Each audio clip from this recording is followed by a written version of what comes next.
जय हिंद मेरे प्यारे साथियों। आज लुसेंट के यूनिट नंबर 2 में आप लोग को स्वागत है। देखते हैं लुसेंट का यूनिट नंबर 2। इससे पहले कल जो हम लोगों ने पढ़ा था उसका थोड़ा सा एक नज़र देखते हैं। भारत का इतिहास। इससे कि उत्तर में हिमालय से लेकर दक्षिण में समुद्र तक फैला यह उपमहाद्वीपीय क्षेत्र है जिसे भारतवर्ष के नाम से जाना जाता है। इसका जिक्र उत्तर में क्या, हिमालय और दक्षिण में समुद्र तक जो फैला हुआ क्षेत्र है उसे भारतवर्ष के नाम से जाना, जैसे कि जिसे महाकाव्य तथा पुराणों में भारतवर्ष अर्थात भरतों का देश कहा जाता है, जो राजा भरत के नाम पर भारत नाम पड़ा। चलिए आगे देखते हैं। भारत एक प्राचीन कबीले का नाम था। भारत जो था एक प्राचीन कबीले का नाम था। फर्स्ट डिवीजन में देख लेते हैं, कबीले का नाम था। प्राचीन भारतीय अपने देश में जम्मू द्वीप अर्थात जम्मू मतलब जामुन वृक्षों का द्वीप कहते थे। किसे? भारत। प्राचीनी ईरानी जिसे सिंध नदी के नाम से जोड़ते थे, सिंध यानी सिंधु नदी जो है हाँ, के नाम से जोड़ते थे, जिसे वो सिंधु न कहकर हिंदू कहते। यही नाम फिर से पूरे पश्चिम में फैल गया और पूरे देश में इसी एक नदी के नाम से जाना जाने लगा। यूनानी इसे सिंधु को इंदे और अरब वाले इसे हिंद कहते। मध्यकाल में इस देश को हिंदुस्तान कहा जाने लगा। यह शब्द भी, जो हिंदुस्तान शब्द है, वो फारसी शब्द है जो हिंदू से बना है। यूनानी भाषा में इंदे कहा जाता था। सिंधु को यूनानी भाषा में, सिंधु जो नदी है उसको यूनानी भाषा में इंदे कहा जाता था। इसके आधार पर अंग्रेज इसे इंडिया कहते, इसे अंग्रेज या यूनानी इंडिया कहते। चलिए आगे देखते हैं। इतना बात आपको समझ में आ गया होगा। सबसे पहले इतिहास को 3 भागों में बांटा और 3 भाग में बांटने का श्रेय जर्मनी का इतिहास को जाता है, जिसका नाम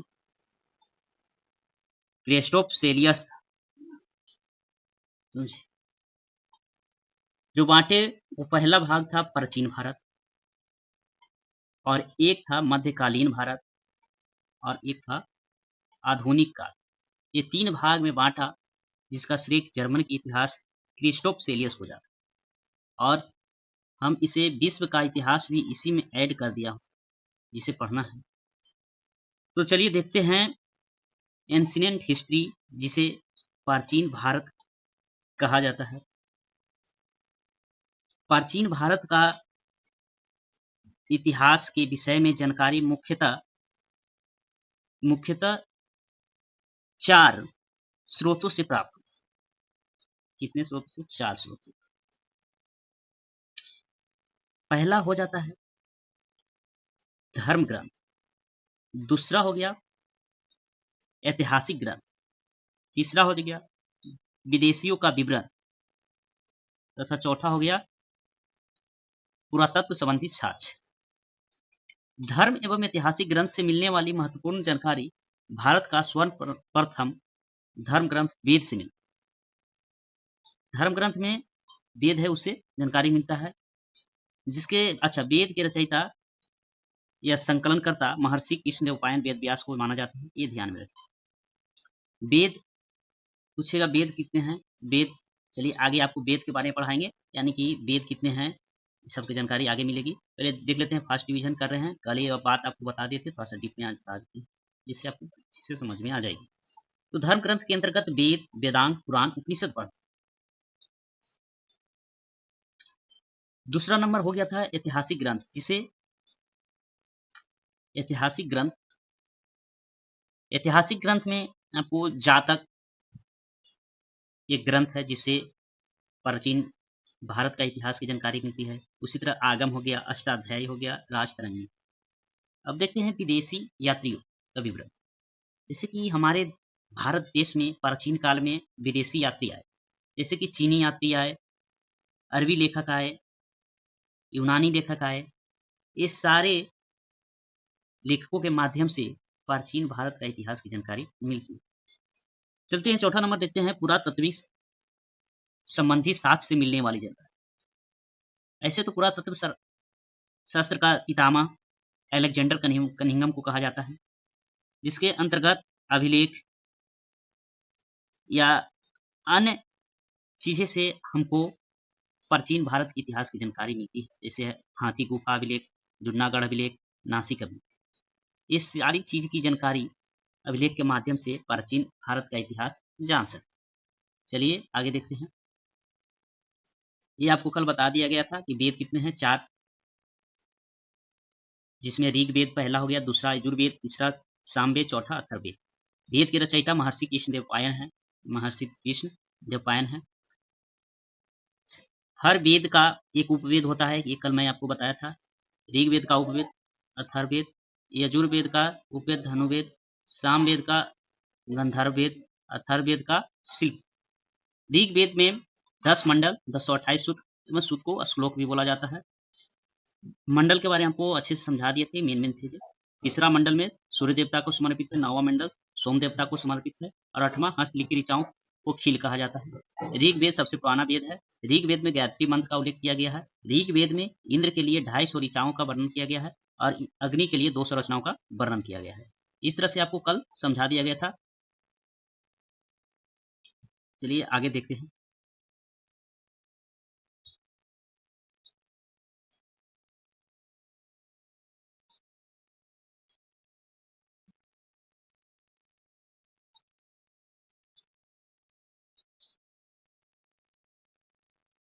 ये समझ गए होंगे। वर्तमान में प्रचलित ग्रेगोरियन कैलेंडर, ग्रेगोरियन का जो कैलेंडर है वो ईसाई धर्मगुरु ईसा मसीह के जन्म पर।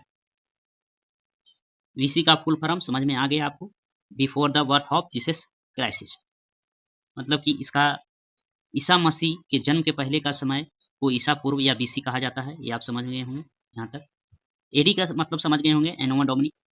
इसका मतलब होगा ईसा मसीह के जन्म तिथि से जो आरंभ हुआ सन या ईस्वी सन कहलाता है। इसके लिए सापेक्ष में ई लिखा जाता है।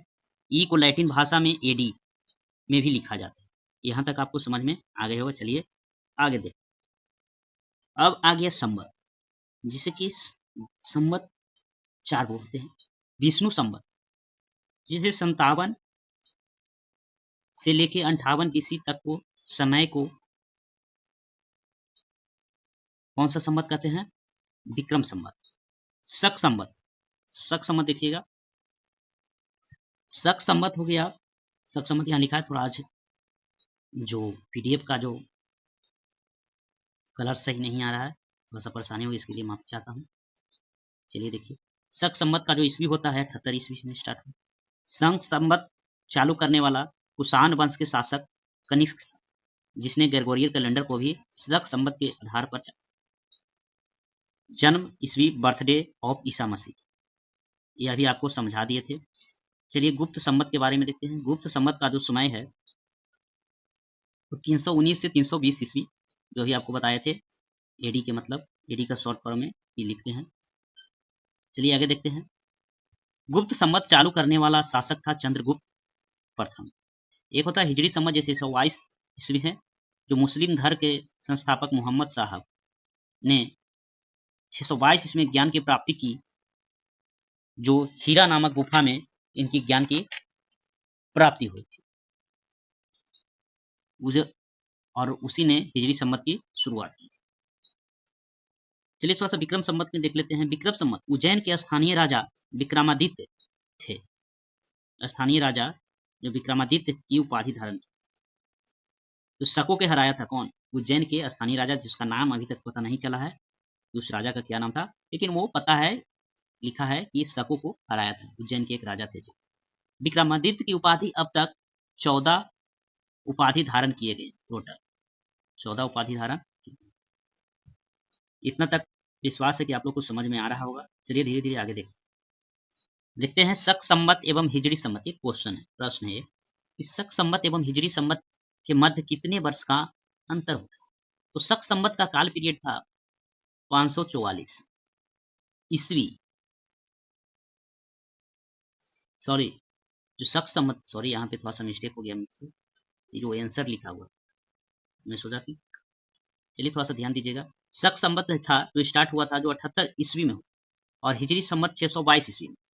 मोहम्मद साहब, ये दोनों का जो ईस्वी अगर रहेगा सेम रहेगा, जैसे कि 78 ईस्वी और 622 ईस्वी, दोनों के बीच का अंतर हो जाएगा, अगर दोनों को ऐड करेंगे तो 544 आंसर आएगा। दूसरा प्रश्न का था, इसमें देखिएगा थोड़ा सा समझने वाली क्वेश्चन है कि शक संवत एवं विक्रम संवत के मध्य अंतर। तो शक संवत तो आपको पता है कि 78 ईस्वी में शुरू होता है, और ये कब होता है? ईसा मसीह के जन्म के बाद, और ईसा मसीह के जन्म के पहले को बीसी यानी कि विक्रम संवत चालू हुआ। तो ईसा मसीह के समय तक आने में 57 वर्ष, और बाद तक शक संवत चला, तो इस दोनों को ऐड करने पर आपको 135 वर्ष लगा।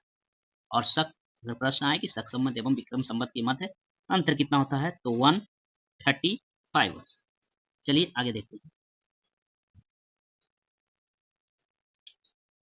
आपको पता था कि ऋग्वेद तक आपको हो गया था। अब देखते हैं यजुर्वेद।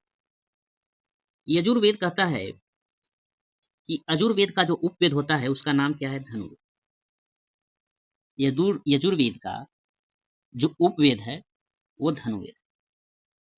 यजुर्वेद में सस्वर पाठ के लिए मंत्रों का बलि तथा मंत्रों का बलि के समय अनुपालन के लिए नियमों का संकलन यजुर्वेद कहलाता है। पूछेगा क्योंकि यजुर्वेद किसे कहते हैं? जो पाठ के लिए मंत्र या बलि के समय जो अनुपालन के लिए नियमों का संकलन होता है वो यजुर्वेद कहलाता है। और इसके जो पढ़ने वाले होते हैं उसको क्या कहा जाता है? अधर्वयु कहते हैं। अधर्वयु कहते हैं। पूछता है बार, यजुर्वेद को पढ़ने वाले को क्या कहते हैं? अधर्वयु कहते हैं। अधर्वयु। यजुर्वेद में यज्ञों को नियमों एवं विधि विधानों को संकलन मिलता है। यजुर्वेद में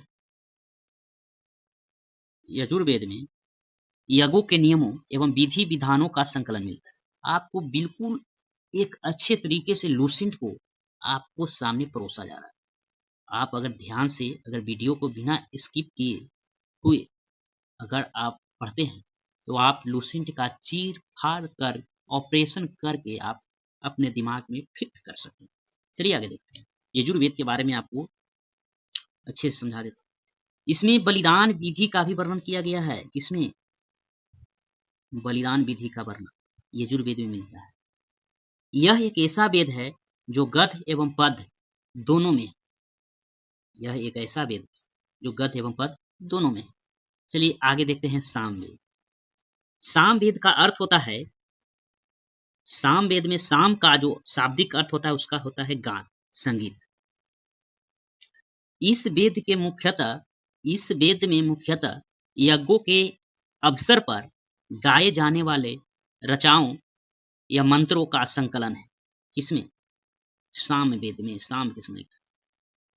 इसके जो पढ़ने वाले होते हैं, जो रचाएं होते हैं, उसको उदात्री कहते हैं। क्या कहते हैं? उदात्री कहते हैं। इसका जो संकलन करता है ऋग्वेद पर आधारित। इसका जो संकलन है जो ऋग्वेद पर आधारित है, ये आपको मैं बता रहा हूं। इसमें 1810 सूक्त हैं। कितने हैं? 1810 सूक्त हैं। ये थोड़ा ध्यान में रखिए, छूट गया है। जो प्रायः ऋग्वेद से लिया गया है।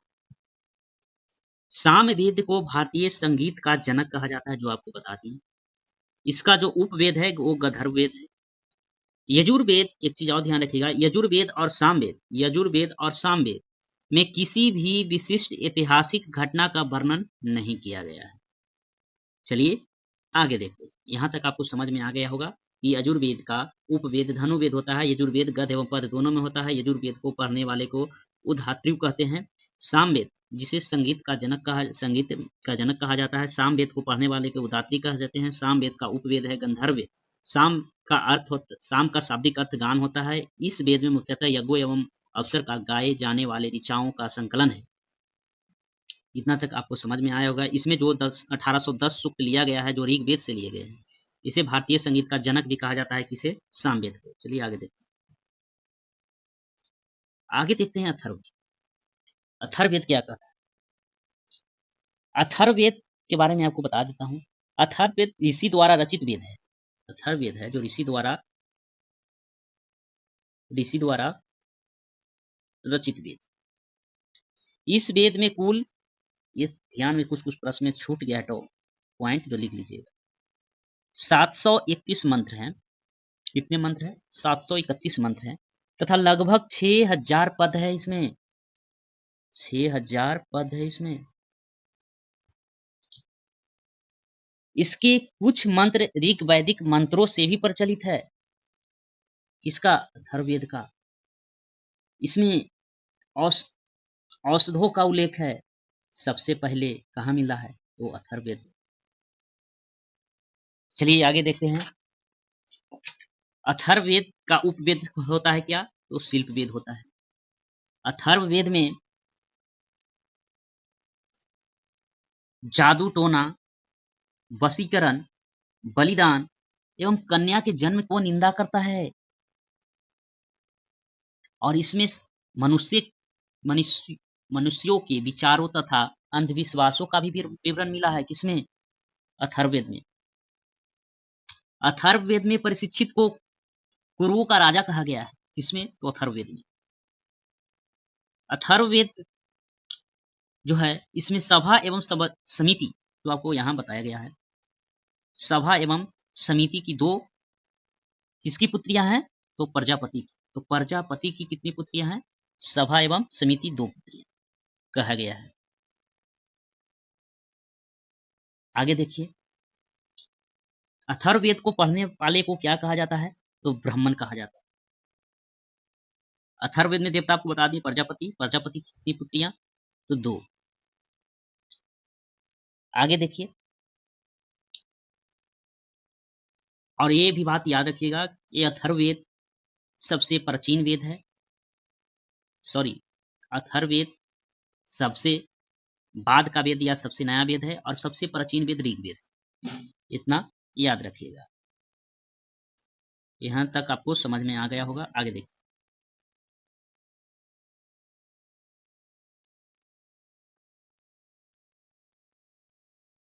समझने के लिए वेदांग का भी रचना किया गया। वेदांगों की संख्या कितनी है? 6। 6 में एक शिक्षा, ज्योतिष, कल्प, निरुक्त, छंद और व्याकरण। पुराणों की संख्या कितनी है? पुराणों की संख्या 18 है। पुराण के रचयिता कौन थे? तो लोम, हर्ष एवं उग्र सर्वा है। समझ रहे?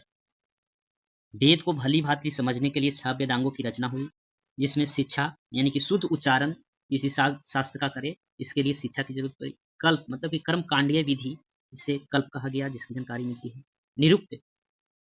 निरुक्त जो शब्दों को व्युत्पत्ति का साथ की जानकारी दे, उसने। व्याकरण, छंद व ज्योतिष। इतना तक आपको समझ में आ गया। अब देखते हैं पुराण। भारतीय ऐतिहासिक कथाओं का सबसे अच्छा क्रमबद्ध विवरण पुराणों में मिलता है। कहाँ मिलता है? पुराणों में मिलता है। इसके रचयिता लोमहर्ष थे, तथा इनके पुत्र उग्र सर्वा को माने जाते हैं। लोमहर्ष के ये पुत्र थे उग्र सर्वा। इसकी संख्या कितना है आपको बता दें? 18 है, जिसमें से केवल 5 मत्स्य, वायु, विष्णु, ब्राह्मण एवं भागवत में ही राजाओं को वंशावली पाई गई। आपको कुछ इंपॉर्टेंट है जो इसमें दिखा दिया हूं। 5 कौन कौन थे? मत्स्य पुराण, वायु पुराण, विष्णु पुराण, ब्राह्मण एवं भागवत। ये दोनों पर इंपॉर्टेंट उतना नहीं है। इसमें राजाओं के वंशावली पाया गया है। पुराणों में मत्स्य पुराण सबसे प्राचीन एवं प्रमाणिक पुराण। कौन? मत्स्य पुराण। अधिकतर पुराण सरल संस्कृत श्लोक में लिखे गए हैं, जिसमें स्त्रियां तथा शूद्र जिन्हें वेद पढ़ने की अनुमति नहीं दिया गया था, वे भी पुराण सुन सकते थे, परंतु पुराणों का पाठ पुजारी मंदिरों में किया करते थे। पुराणों का जो पाठ हुआ करता था, कहाँ हुआ करता था? तो मंदिरों में हुआ करता था। ये रही आज की जानकारी। चलिए थोड़ा सा और देख लेते हैं। सामाजिक एवं संस्कृति दृष्टि से अग्नि पुराण का काफी महत्व है, जिसमें राजतंत्र के साथ साथ कृषि संबंधित विवरण भी दिया गया है, जो आपको पढ़ना है। आगे देखेंगे बौद्ध धर्म, जैन धर्म एवं अन्य साहित्य। आज के लिए बस इतना ही। जो जो इसमें इंपॉर्टेंट फैक्ट था वही मैं कॉपी में लिखकर आपको समझाया हूँ।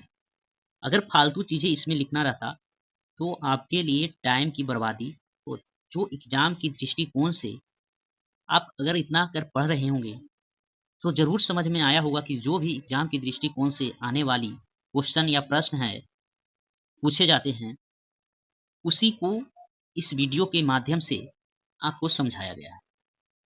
अगर इस वीडियो में किसी प्रकार की कोई त्रुटि या दिक्कत आती है तो मेरी कमेंट माध्यम से बताने की कोशिश करें, और हम अपने इस वीडियो के माध्यम से जो कमेंट देखेंगे उससे सुधार की कृपा करें। और अगर इस वीडियो आपको अच्छा लगता है तो चैनल को लाइक और सब्सक्राइब जरूर करें। धन्यवाद मेरे प्यारे साथियों। मिलते हैं अगले यूनिट में बौद्ध धर्म, जैन धर्म एवं अन्य साहित्य के बारे में जानकारी अगले यूनिट में देकर आ रहा हूं।